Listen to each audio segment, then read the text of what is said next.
What is the most important part of a business story, without which all you really have is an entertaining narrative? Well, the answer to that question can be found in this week's dose of public speaking medicine.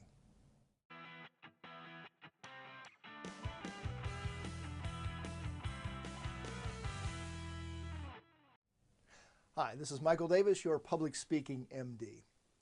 In my Kindle book, Sail the 7 Seas to Sensational Storytelling, you learn the 7 keys to crafting a meaningful and memorable story. Now, each of these 7 is important. However, there's one without which you don't have an impactful story. What is this vital element? Change. Many speakers miss out on this, and by doing so, they lose an opportunity to have people take action on their message. Yes, the story may still be entertaining, but people will not be persuaded to take the next step. Now, this is a critical aspect of selling and sales. Yes, it can help leaders, politicians, community activists, etc. Those people can benefit, but most importantly in selling. And when I say change, what am I talking about? It's a change in behavior, action, or belief of a central character. So for instance, assume I'm a financial advisor, and we'll take a fictional couple, let's say John and Tanya Simmons.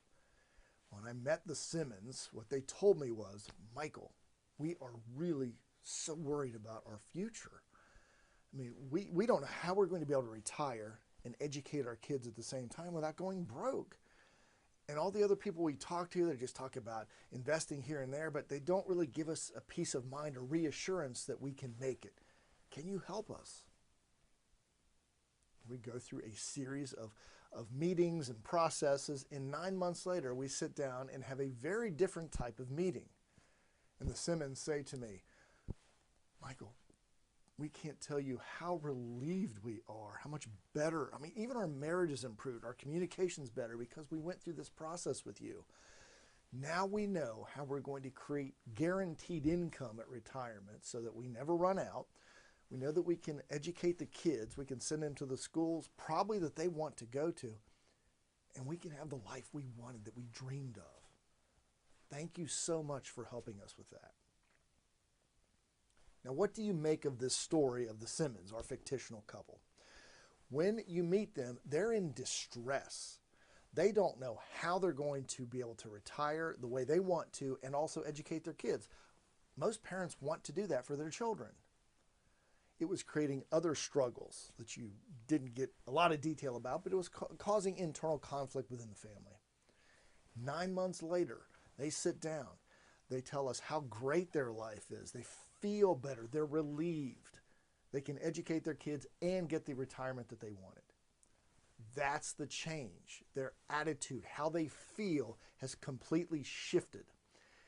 That's what a prospective client wants to experience. They want that same feeling that the Simmons had.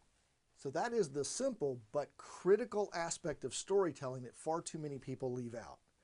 Show the change in your characters. Now, a key aspect of this is to make sure that when you're sharing your stories of change, that the people you're talking to are relatable to your main characters. The main characters in your story should get the same kind of result that your audience wants to. For example, if you're someone who sells medical supplies, you're not going to go tell your success stories to a group of vacuum cleaner salesmen. Doesn't make a lot of sense, does it? So make sure that the people you're talking to are relatable to the characters in your story and are getting the results that prospective clients may also want. So what is your prescription for this week?